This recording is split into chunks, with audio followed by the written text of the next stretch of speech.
ሰላም ሰላም ያጋዥ ግረ መንገድ በኢትዮጵያ ፕሮግራም ተከታታዮቻችን እንዴት ናችሁ? ሳምንቱ እንዴት ነበር? እንዴት ሰነበታችሁ? እንግዲህ ዛሬም እኔ ፕሮግራሜን አዘጋጅቼ በማቅረብ ሳምንት ውስጥ ከተማው ዞር ይያልኩኝ ይሸጣሉ ተብለው የተሰጡኝን መረጃዎችን ወደናንተ የማደርግበት ሰዓት ላይ ደርሻለሁ። እንግዲህ ዛሬ የምሰጣችሁ መረጃዎች ከተማ ውስጥ በካሬ ሰፋፊ ሆነው መሃል ከተማ ላይ የሚገኙ ለግንባታ ምቹ የሆኑ ባዶ ቦታዎች ነው። እንግዲህ እነዚህ ቦታዎችን መግዛት የምትፈልጉ ሰዎች ሁሉ ጊዜ እንደምለው ከስር በማስቀምጥላችሁ ስልክ ቁጥሮቻችን ኮንታክት ያደረጋችሁ ሙሉ መረጃ ማግኘት ትችላላችሁ። ፕሮግራም በማዘጋጀትና በማቅረብ አብሬያችሁ ሆነው ዊንታና ቴድሮስ ነኝ። ታዲያ እናንተ ዘኢትዮጵያ የተሰኘው ፕሮግራማችንን እንግዲህ ዩቲዩብ ቻናላችንን ሰብስክራይብ በማድረግ እዛ ላይ መልእክቶቻችሁን ወደኛ በመላክ ቤተሰብ መሆናችሁን ቀጥሉ እንላለን። ቀጥታ ወደ መረጃዎች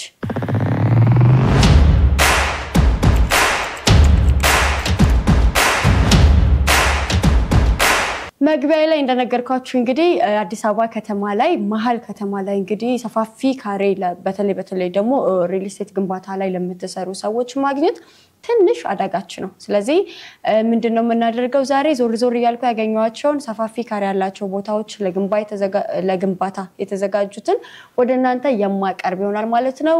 መጀመሪያ የምጀምረው እንግዲህ ከካሳንቺስ ነው። ካሳንቺስ በተለምዶ መስጊድ አካባቢ ተብሎ በሚጠራ ቦታ ላይ ወደ 2500 ካሬ አለ። የ2500 ካሬ የድሮ ይዞታ የግል ይዞታ ፔልሲ ያልሆነ የግል ይዞታ ግንባታ ፍቃዱ የተጣራ ሌላው ደግሞ ዲጂታል ካርታው ተሰርቶ ያለቀለት እዛ ላይ እንግዲህ ግንባታ ፍቃዱ ሲጣራ ከG+15 በላይ ያ ማለት ደግሞ እስከ G+20 እና 21 ድረስ ሊያስገነባ የሚችል ባዶ ይዞታ አለ። ይሄንን ባዶ ይዞታ መግዛት የምትፈልጉ አልሚዎች ልትሆኑ ትችላላችሁ፣ ሪል ስቴት ዲቨሎፐሮች ልትሆኑ ትችላላችሁ፣ ወይም ደግሞ የግል ባለሀብቶች ልትሆኑ ትችላላችሁ። ከስር በማስቀምጥላችሁ ስልክ ቁጥር ላይ ኮንታክት አድርጉኝ ሙሉ መረጃ የምሰጣችሁ ይሆናል ማለት ነው። በመቀጠል እንግዲህ ካሳንቺስ ከዛ ብዙ ሳርርቅ በተለምዶ አዋሬ ተብሎ በሚጠራው አካባቢ ላይ 1150 ካሬ ዋና መንገድ ዳር ላይ ታጥሮ ይገኛል። የቦታ እንግዲህ የኮሪደር ልማቱ ተሰርቶለት ያለቀ ዋና መንገድ ዳር ላይ የሚገኝ የግንባታ ፍቃዱ የተጠናቀቀ ቅድም ካልኳችሁ G+18 በላይ ሊያስገነባ የሚችል ቦታ ነው። ዋጋን በተመለከተ እንግዲህ ችግር አይግባችሁ ጥሩ የሚባል ዋጋ ሰጥተውናል። ከናንተ የሚጠበቀው ከስር በማስቀምጥላችሁ ስልክ ቁጥሮቻችን ኮንታክት ያደረጋችሁ ሙሉ መረጃ መውሰድ ብቻ ነው። ያንን ቦታ መግዛት የምትፈልጉ ሰዎች እንደዛ ማድረጋችሁን አትርሱ። አዋሪ አካባቢ ብያችኋለሁ። በቀጥታ እንግዲህ ወስዳችሁ ወደ ቦሌ ነው። ቦሌ በተለምዶ ኤርፖርት ሞቴል ተብሎ በሚጠራው አካባቢ ላይ ከዋና መንገድ ወደ ውስጥ 30 ሜትር ገባ ያለ 2000 ካሬ አለ። ይህ 2000 ካሬ እንግዲህ ከዋና መንገድ እንዳልኳችሁ 30 ሜትር ወደ ውስጥ ገባ ብሎ ነው። የግንባታ ፍቃዱ ተሰርቶ አልቆለታል። ጥሩ የሚባል ዋጋ ባለቤቶቹ ሰጥተውናል። ይሄንንም ካርታ የቤት ይዞታ ማየት የምትፈልጉ ዲጂታል ካርታው ተሰርቶለታል። የፒኤልሲ አይደለም የግል ባለቤቶች ይዞታ ነው። መግዛት የምትፈልጉ ሰዎች ከስር በማስቀምጥላችሁ ቁጥር ኮንታክት አድርጉኝ ሙሉ መረጃ የምሰጣችሁ ይሆናል ማለት ነው። በመቀጠል ደግሞ እዛ ቦሌ አካባቢ ብራስ ተብሎ በሚጠራው አካባቢ በተለምዶ ከይጎ ቸርች ጀርባ 750 ካሬ አለ። የካሬ እንግዲህ የቦታ ኮምፓውንድ ውስጥ ነው የሚገኘው። እዛው አካባቢ የተሰሩ የድሮ ኦልድ ቪላ ቤቶች 500 ካሬ ላይ 1500 ካሬ ላይ 2000 ካሬ ላይ የተገነቡ ቤቶች አሉት። ቦታው የሚገኘው መሃል ላይ ነው። የግንባታ ፍቃዱ ተጠናቆ አልቋል። ዲጂታል ካርታ ተሰርቶም አልቆለታል።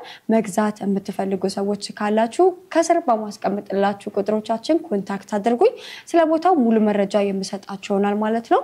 ከዛ ብዙም ሳንርቅ ደግሞ ከኢማና ክትፎ ቤት ወይም ደግሞ ቦሌ አሁንም ዩጎ ቸርች ጀርባ ኢማና ክትፎ ቤት ተብሎ በሚጠራው አካባቢ ላይ ልክ እንደዛ 500 ካሬ ቦታ አለ። የ500 ካሬ ላይ ኦልድ ቪላ ቤት አለው። ያንን ቤት አዲሳችሁ መጠቀም የምትፈልጉ ሰዎችም ትችላላችሁ። በተለምዶ እንግዲህ እዛ አካባቢ ምን አይነት ስራ ነው እየተሰራ ያለው? እነዚህ ኦልድ ቤቶችን በማፍረስና አዲስ ግንባታ በመጀመር ያው የቦሌን ገጽታ ኦሬዲ እየተቀየረ ያለ ስለሆነ እዛ ላይ ማልማት የምትፈልጉ ሰዎች ለእናንተ ሪከመንድ የሚደረግ ቦታ ነው። ካሬው 500 ካሬ ነው። እንዳልኳችሁ ይሄንኛው ኤል ሼፕ ላይ ነው የሚገኘው። እንደቀድሙ መሃል ላይ የሚገኝ አይደለም። መግዛት የምትፈልጉ ሰዎች 8104 ላይ ኮንታክት አድርጉኝ ሙሉ መረጃ የምሰጣችሁ ይሆናል ማለት ነው። በመቀጠል እንግዲህ ወደ አትላስ ወስዳችኋለሁ። አትላስ ከደሳለኝ ሆቴል ጀርባ የሚገኝ 820 ካሬ አለ። የቦታ እንግዲህ በአሁኑ ሰዓት ታጥሮ ነው የሚገኘው ታጥሮ ይገኛል። ዲጂታል ካርታው ተሰርቶ አልቆለታል። የግንባታ ፈቃዱ ተጠናቋል። ለገበያ እንግዲህ ባለቤቶቹ ይሸጥልን ብለው መረጃውን ሰጥተውኛል። ቦታውን ሄጄ አይቼው ነበር። በጣም ጥሩ ቦታ ላይ ነው የሚገኘው። ይሄንን ቦታም መግዛት የምትፈልጉ ሰዎች ኮንታክት አድርጉኝ። እዛ ደግሞ ዞር ዞር እያልኩ ሌላም ወደ ኖ ሪል ስቴት የገነባበት አካባቢ ላይ አንድ ሁለት ቦታዎችንም ለማየት ችዬ ነበር። አንደኛው ቦታ ወደ 650 ካሬ አካባቢ ይጠጋል። ይሄ ቦታ የሚገኘው ኤል ሼፕ ላይ ነው። ከዋና መንገድ ኦሬዲ ወደ 50 ሜትር ወደ ውስጥ ገባ ይላል። ይሄንኛው 650 ካሬ ነው። ይሄንን ቦታ እንግዲህ መግዛት የምትፈልጉ ሰዎች ከስር በማስቀምጥላችሁ ቁጥሮቻችን ኮንታክት አድርጉኝ ሙሉ መረጃ ለእናንተ የምሰጥ ይሆናል ማለት ነው።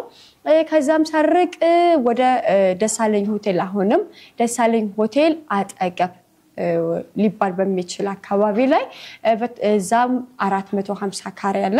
ይሄን ቦታም መግዛት የምትፈልጉ ሰዎች ገዝታችሁ እዛ ላይ ማልማት የምትፈልጉ ሰዎች ቦታው ላይ ህንጻዎች ተገንብተዋል። እነዛ ህንጻዎች እስከ G+12 13 እና 15 ድረስ ተገንብተዋል።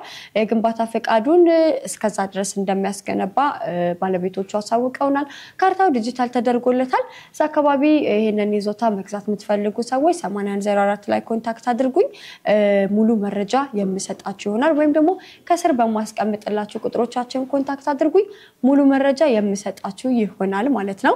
በመቀጠል እንግዲህ ወስዳችሁ ወደ 22 ነው። 22 በተለምዶ ገብርኤል አካባቢ ተብሎ በሚጠራ ቦታ ላይ ወደ 1820 ካሬ አለ። የቦታ በውስጡ ኦልድ ቪላ ቤቶችን የያዘ ነው። የድሮ ይዞታ ነው። ግንባታ ፈቃዱም ተጠናቋል። ካርታው ዲጂታል ተቀይሯል። እዚህ አካባቢ ላይ እንግዲህ ይሄንን ቦታ ኢንቨስት አድርጋችሁ መግዛት የምትፈልጉ ሰዎች ኮንታክት አድርጉኝ። እዛውም ብዙ ሰርቅ ወደ 22 ጎላጎላ አካባቢም ልክ እንደዛው ብዙ ሳርቅ 2350 ካሬ አለ። ይህ 2350 ካሬ ከዋና አስፓልት እንግዲህ በስተጀርባ ሊባል በሚችል ቦታ ላይ ይገኛል። የግንባታ ፈቃዱ ተጠናቋልቆለታል። ዲጂታል ካርታውም ተሰርቷል። ከናንተ የሚጠበቀው ቦታውን መታችሁ ጎብኝታችሁ ዛላ ኢንቨስት አድርጋችሁ መግዛት ነው። እንግዲህ ዛሬ ለኢንቨስተሮች ለሪል ስቴት ባለቤቶች ለግል ባለሀብቶች በጣም ካሬያቸው ሰፋ ያለ መረጃዎች ላይ በመስጠት እገኛለሁ። እንግዲህ አሁንም እቀጥላለሁ። 22 አካባቢ በጣም 5-6 ቦታዎች ነበር ሳይነበረው ሌላው ደግሞ 22 ልክ እንደዛው ጎላጎላ አካባቢ ጋር 1350 ካሬ የሆነ እንግዲህ ይሄ ዋጋዎቹ ባይ ዘ ወይ በጣም ጥሩ የሚባሉ ዋጋዎች ናቸው። ያው ብዙ ጊዜ ቦታ ውድ ነው በሚል ዋጋ ላይ ሳንደርስ እንደዛ በሚል እሳቤ ግብይቱን ደፈር የሚል ሰው የለምና ከናንተ የሚጠበቀው ከስር በሚገኘው ቁጥሮቻችን ኮንታክት አድርጉን ሙሉ ዋጋ እንግዲህ አሳውቀናችሁ ድርድርም ያው እንዳለው ካሁኑ እነግራችኋለሁ ማለት ነው። ወደ መረጃ ይልቀጥል 1350 ካሬ ነው። ባዶ ይዞታ ነው። መጋዘን አለው። ኦልድ መጋዘን አለው። ፈራሽ የሚባል መጋዘን አለው። እዚህ ላይ እንግዲህ ግንባታ ፈቃዱም ተጠናቆለታል። ዲጂታል ካርታውም ተሰርቶ አልቋል። መግዛት የምትፈልጉ ሰዎች ከናንተ የሚጠበቀው ኮንታክት ማድረግ ብቻ ነው። ሌላውም 1800 ካሬ አለ። 2000 ካሬ አለ። 500 ካሬ አለ። እዛው አካባቢ እነዚህን ቦታዎችን ኢንቨስት አድርጋችሁ መግዛት የምትፈልጉ ሰዎች ኮንታክት አድርጉኝ። ሌላው ደግሞ ቀጥታ ወስዳችሁ ወደ እንግሊዝ ኤምባሲ ነው። እንግሊዝ ኤምባሲ እንግዲህ 5000 ካሬ አለ። 5000 ካሬ አለ። ከዋና መንገድ እንግዲህ ወደ 60 ሜትር ወደ ውስጥ ገባ ያለ ነው። ስፔሲፊክ የቦታው ከኤምባሲው ጀርባ አካባቢ ይገኛል። ይሄንን ቦታ እንግዲህ መግዛት የምትፈልጉ ሰዎች ዋጋው በጣም ጥሩ ነው። ከናንተ የሚጠበቀው ከስር በማስቀምጥላችሁ ቁጥሮቼ ኮንታክት አድርጋችሁ ሙሉ መረጃ ለናንተ ሰጣችኋለሁ ማለት ነው። በቀጥታ እንግዲህ ወደ አያትና ሰሚት ሴሚሲ አካባቢ ያሉኝን መረጃዎች ወደናንተ አደርጋለሁ። አያት ላይ እንግዲህ 28000 ካሬ አለ። የቦታ እንግዲህ የገበሬ ተብሎ የሚጠራ ቦታ ነው። ኦፍ ኮርስ ሌጋል ቦታ ነው። ዲጂታል ካርታ ወጥቶለታል። የግንባታ ፈቃዱ ተጠናቆ አልቋል።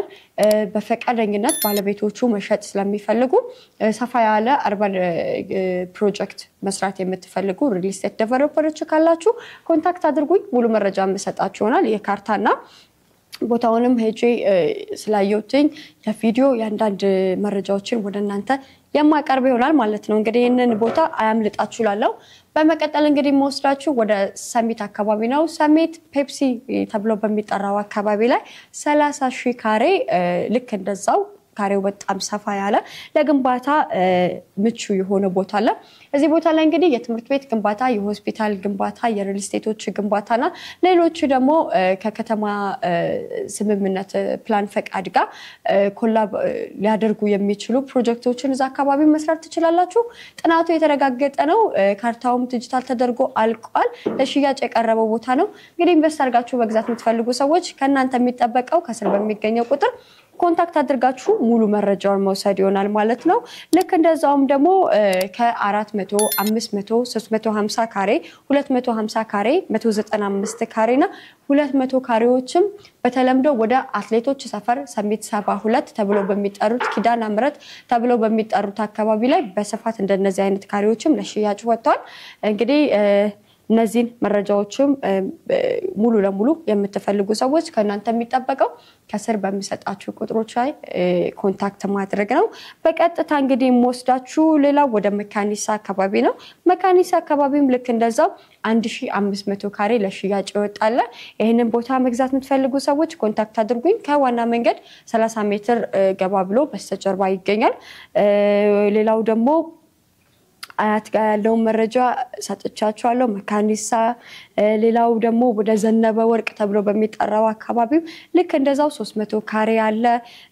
ሌላው ደግሞ 7250 ካሬ ልክ እንደዛው ወደ መሳለሚያ አካባቢ አለ እነዚህን ቦታዎች እንግዲህ ሙሉ መረጃ እንግዲህ የምትፈልጉ ሰዎች ከስር በማስቀምጥላችሁ ቁጥሮች ኮንታክት አድርጉኝ ለዛሬ እንግዲህ አካባቢ አዲስ አበባ ከተማ ላይ ዞር ይያልኩኝ ለግንባታ ካሬዎቻቸው ሰፋ ያሉ ቦታዎች ያዩዋቸው እነዚህን ይመስላሉ በቀጣይ መረጃ እንግዲህ እስከማገኛችሁ ሰላም ሁኑ ከስር በማስቀምጥላችሁ ቁጥሮች እንግዲህ እየደወላችሁ ባሉት የሶሻል ሚዲያ ፕላትፎርሞች ቴክስት እያደረጋችሁ ሙሉ መረጃ እንደምታገኙ ካሁኑ ቃል ገባላችኋለሁ መልካም ሳምንት